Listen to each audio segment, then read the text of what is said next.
Jinsi Idi Amin alivyoporomoka na kuondolewa madarakani. Kuanguka kwa Idi Amin, mmoja wa viongozi waliotawala kwa nguvu za hofu barani Afrika, ni simulizi mchanganyiko wa kiburi cha mamlaka, makosa ya kimkakati, upinzani wa ndani na shinikizo la kimataifa lililokuwa taratibu.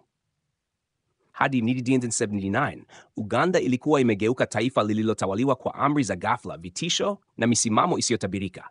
Lakini hata ukali wake wote, utawala wa Amin haukuweza kustahimili msukumo wa historia, makosa yake mwenyewe na nguvu za mataifa jirani.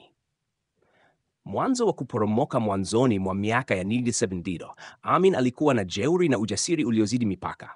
Aliamini kuwa jeshi lake ambalo lilikuwa likimtii bila swali lingeweza kumlinda milele. Lakini ndani ya mipaka ya Uganda, hali haikuwa kama alivyodhani.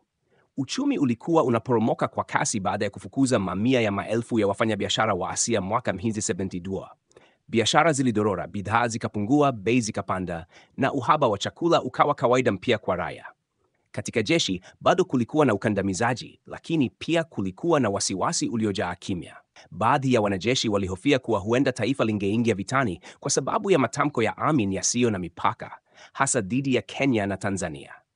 Kwa upande mwingine, watumishi wa umma walikuwa wamechoka na hofu ya kubadilishwa kazini pasipo sababu, huku wanafunzi wakipoteza matumaini ya elimu yenye utulivu.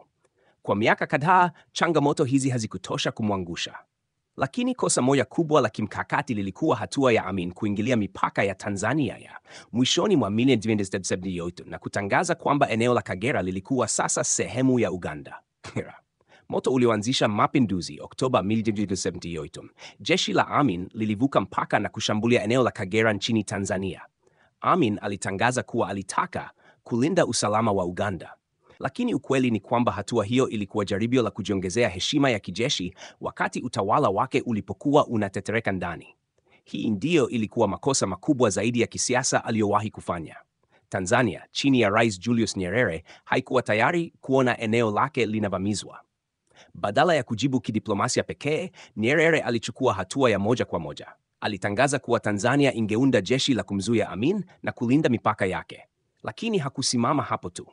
Wakati maelfu ya wakimbizi kutoka Uganda walikuwa tayari wamekimbilia Tanzania kwa miaka, Nyerere aliamua kuwasaidia pia wanaharakati wa Kiuganda waliopinga utawala wa Amin.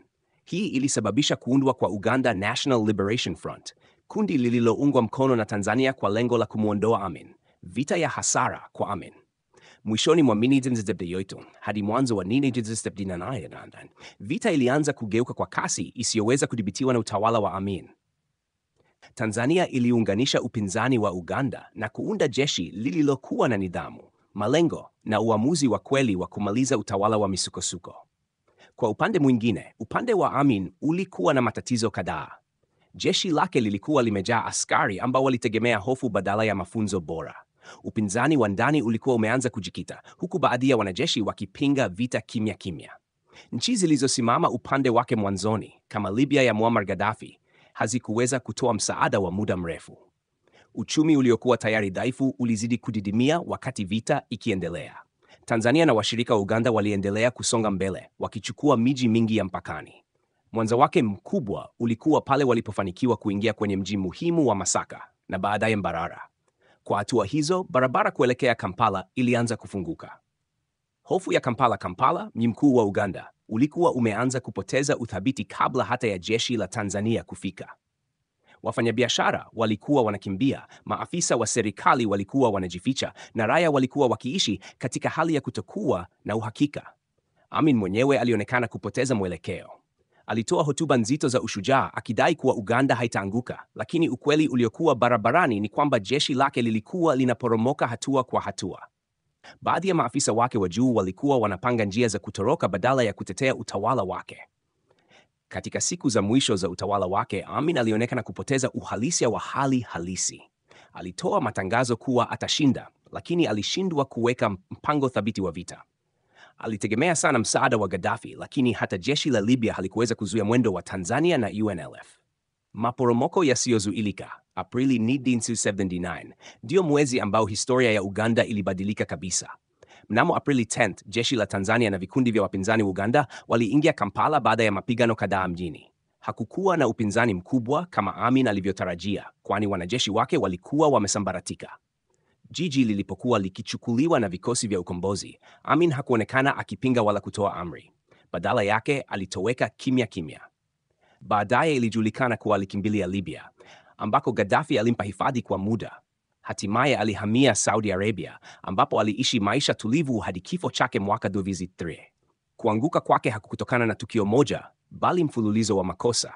Vita aliyoanzisha bila sababu ya msingi, uchumi ulioporomoka, upinzani wa ndani uliokuwa, shinikizo la kimataifa, uongozi wake wa kutawala kwa hofu, uliosababisha kukosekana kwa watu wa kumsaidia katika wakati wa shida. Utawala wa Amin uliisha bila heshima wala nguvu alizowahi kujivunia. Uganda ilirejea katika safari ndefu ya kujijenga upya chini ya makundi tofauti ya kisiasa na kuelekea hatimaye katika mikononi mwa viongozi wengine waliojenga historia mpya ya taifa. Uganda baada ya Amin.